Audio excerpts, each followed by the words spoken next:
Everything you wish you could ask. Straight up, to the point, no escape. Okay, so who got their facts wrong? You never get the answer if you don't ask the question. Do you regret your involvement? Winnipeg Direct with John Youngberg. Welcome to Winnipeg Direct, a show dedicated to giving Winnipeg the real story on big issues, current events, and topics or stories you may have never even heard about. I'm your host, John Youngberg, and joining me on the panel today is no stranger to Winnipeggers, Mr. David Northcott, Executive Director of Winnipeg Harvest. Thanks for being here. Sharon Blady from the NDP party, as well as MLA for Kirkfield Park and Legislative Assistant to the Minister of Family Services and Consumer Affairs. Your business card must be huge. That's incredible. Oh, also we have Rhonda Powers, the Aboriginal Council of Manitoba. Nice to have you here. Winnipeg, nice to have you here. Thank you all for being here. We're talking, of course, about poverty. It is a huge issue, as you folks know at home. And right here in the city, it is it's incredible the amount of people that use the food banks. I'm going to start out with you, Sharon. As a member of the NDP party, what are some of the initiatives that your party has to help aid hunger in other countries? Well, in other countries, we work especially with MCIC and the Manitoba Council for International Cooperation, and we work with them in terms of relief efforts. So in terms of an international perspective, they're basically our partner. We provide them with funding. This past year it was $1.4 million, and they basically work as a collective group of their members to determine where it best goes. So we've been able to send, for example, money to Pakistan, money to Haiti, to Japan in times of need, and they're a really great organization in terms of their ability to be connected with those on-the-ground places. So that's what we do internationally.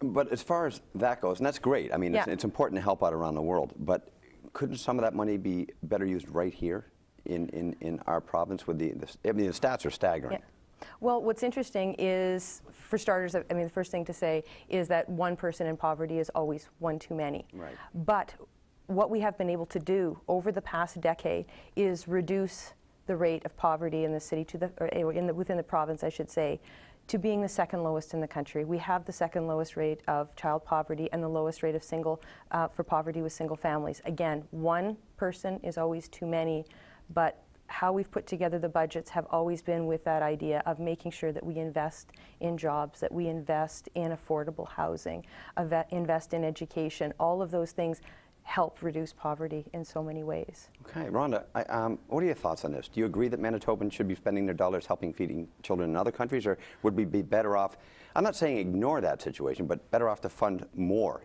Well, first off, my second hat is I'm the communications coordinator of the Social Planning Council of Winnipeg, and we produce a publication called the Child Poverty Report Card, which we release every November 24th.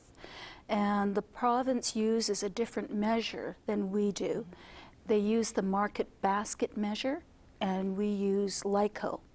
And according to our measurements, we have the second highest poverty rate in the country, because we look at other situations. For example, the ability for a child to participate in school activities, the ability for a parent to provide 3 solid meals per day.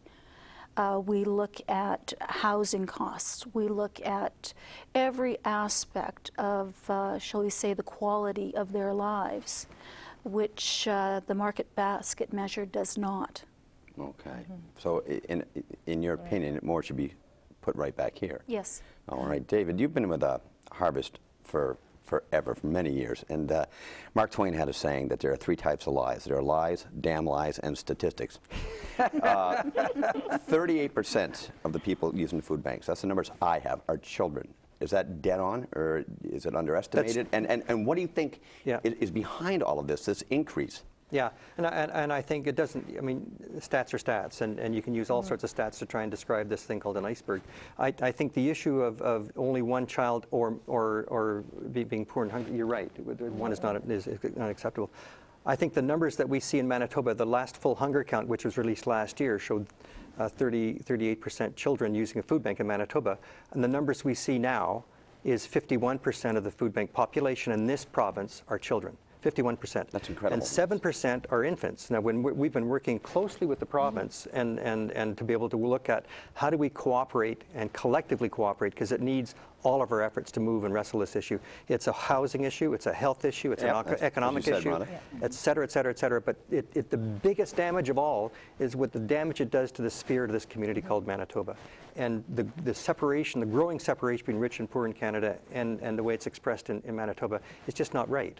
And so we got some systemic flaws, and I'm looking for some strong leadership from the province, a special election coming up, and I've got great faith in the governing body that they can move forward and provide some leadership that says we'll reduce it, aggressively reduce it. Winnipeg Harvest Challenge is we want to reduce by half the hungry children, hungry families in Manitoba by the year 2020. We want that kind of language from the province as well. Well, you got to admit, it's embarrassing to be in a country as well off as Canada that this is happening right here in the breadbasket. Absolutely. You know, and what would you like to see? What can the government do, put in place to make this? I'm going to throw this to you, Sharon.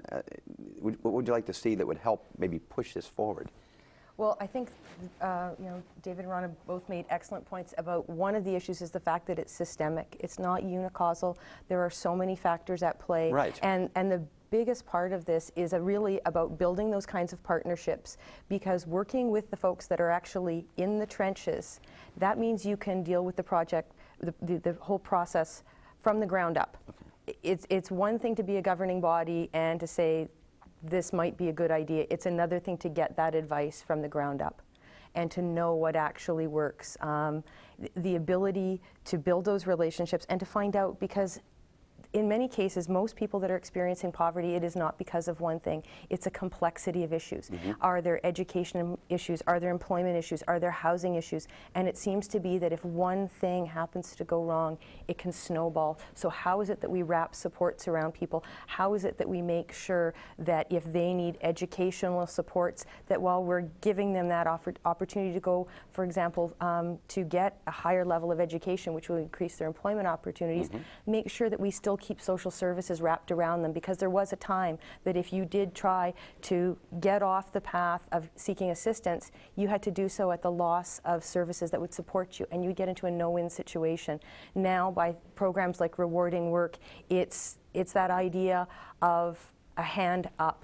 And that's really the big thing. So much of it is about empowering individuals, wrapping services around them, and that's really the kind of work that we want to keep doing, is finding out what matters in the trenches and how do we work with those folks that are on the front lines to better enhance and continually build. And I think that's the other part of it too. There is no here's 5 quick, simple points. No, here's of course no not. magic bullet. It's about an ongoing, evolving situation, and that every time you think you might have the problem totally solved, something else comes at you from left field, and you have to be able to address it right on the ground. And that's, like I said, I really appreciate the work that these folks do, because they're the people that really tell us what needs to be done. Well, it's like so many pieces to the puzzle, and that's a very good point that you make. And it's so easy to point fingers and say, well, you're not doing enough, or you're not doing enough. So it's got to be a collaborative effort, of course. I got to ask, Rhonda, the First Nations, the Métis and Inuit account for 12%. If we go back to that statistic, I mean, I don't know, you have different numbers on that one, of food bank users. It's gone up steadily over the past 3 years. Now, do you think those stats are underestimated? And it goes back to, what would you like to see happen, especially dealing in that situation? In the Aboriginal community? Yes, absolutely. Well, that's a huge It's a big question. Yeah, it's a big question. Come on, Ron, Well, 25 words or less, yeah. No. Well, right now, I think we're going to be reaching a tipping point. We need to, I'll probably say some things that aren't popular with many people. Oh, that's fine. Okay. Now, no doubt we are going to see the numbers drop in the next poverty report card, quite simply because we haven't seen the numbers from the All Aboard programs, and we haven't seen what's been happening on the ground. But when we're talking about the Aboriginal community, there's a lot of hope. We have a lot of young people who are devoting themselves to the community, and not only that, but they're getting involved. They're being a part of the process instead of part of the problem.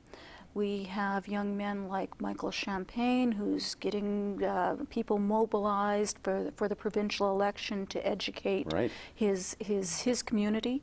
We've got a number of young people who are going into post-secondary institutions, and but we do have a number of problems.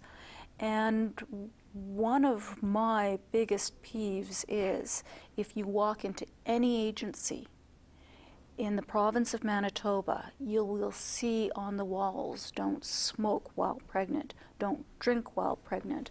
But where are the posters promoting self-care? Where are the posters talking about loving yourself or taking care of yourself? I think we have this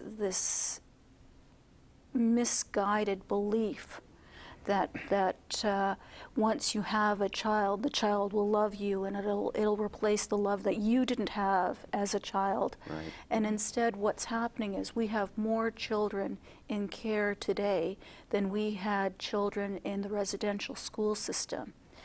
And these children are going from foster home to foster home with little stability. And so we have to address a whole array of social issues in the Aboriginal community. And we have to do it now. We can't wait any longer.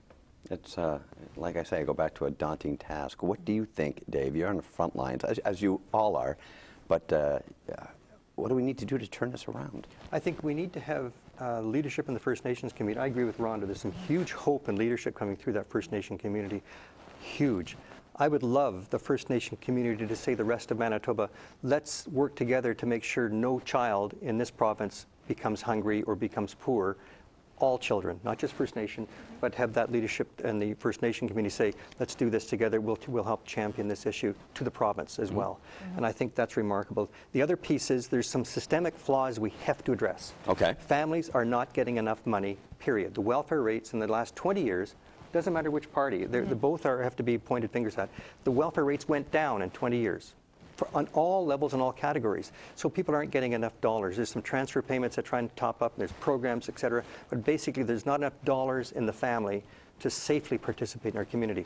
The other piece is I think it's time to look at a retooling of the whole structure. And the Ombudsman in Manitoba said it's time to look at the guaranteed annual income, and that had great success about 20, 30 years ago in the Dauphin area, and the evidence proves that that's really a good model. I think it's time to look at a new model. We've seen this from the Winnipeg harvest lands for 25 years. Right. It's not got better, it's got worse. Therefore, what do we keep doing the same thing for? It's time to look at a new piece. Guaranteed annual income could be one of those things to look at. Well, not only is it the poverty issue and the situation is on the table, so to speak, right now, but the trickle-down effects of the poverty and the childhood hunger is just incredible. From the medical problems down the road, Absolute mental health issues. Yeah.